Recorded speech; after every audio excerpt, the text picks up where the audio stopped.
Френският булдог е порода малко домашно куче.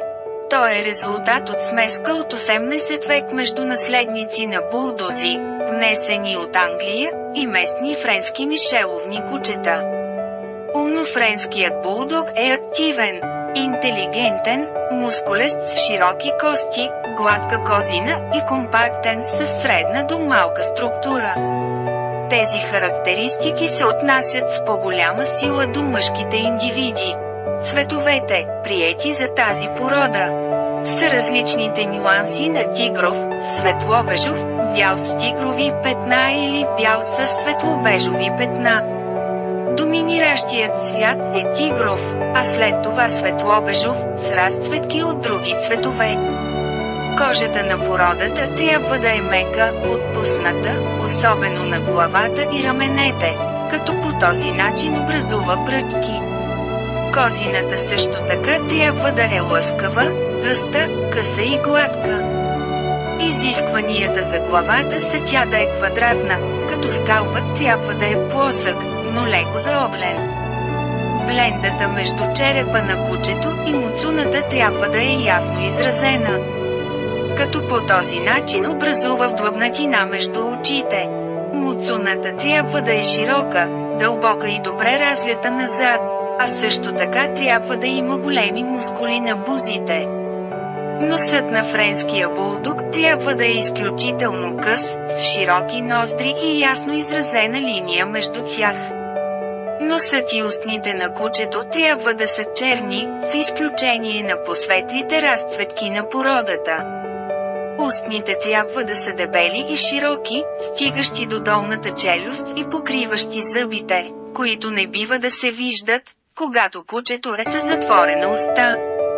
Очите на породата трябва да са с голямо разстояние помежду им, смъкнати възможно най-ниско, колкото се може подалеч от ушите, кръгли и тъмни на цвят. Не е прието да се виждат части от склерата. Когато кучето гледа напред, ушите трябва да са подобни на прилеповите широки в основата си, издължени, с закръглен връх. Предните крака на породата трябва да са къси, набити, прави, мускулести и с голямо разстояние помежду им. Тялото се изисква да е късо и добре закръглено, като е широко в раменете и се стеснява към опашката. Гръдният кош трябва да е широк, с големи ребра, а стомахът вдлъбнат и прибран към гръбнака на кучето. Задните крака трябва да са мускулести и по-дълги от предните, като така слабините се качват над нивото на раменете. Опашката трябва да е права, къса, покачена ниско, дебела в основата си и скосена в края. Френският булдог, както всички породи компаньони, изискват постоянен контакт с хората. Като брахицефална порода с сплескана муцуна, трябва да се знае, че тези кучета не могат да живеят на открито. Масивните тела и компрометираното дишане намаляват значително способността им да регулират телесната си температура. Характерно за породата е също така и затруднението на кучетата при плуване.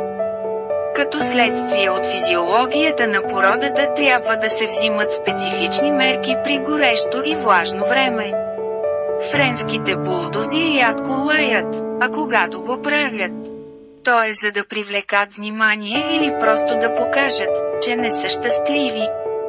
Породата е търпелива и много често привързана към хората, особено към деца, а женските индивиди дори настървено пазят децата. Френският булдог е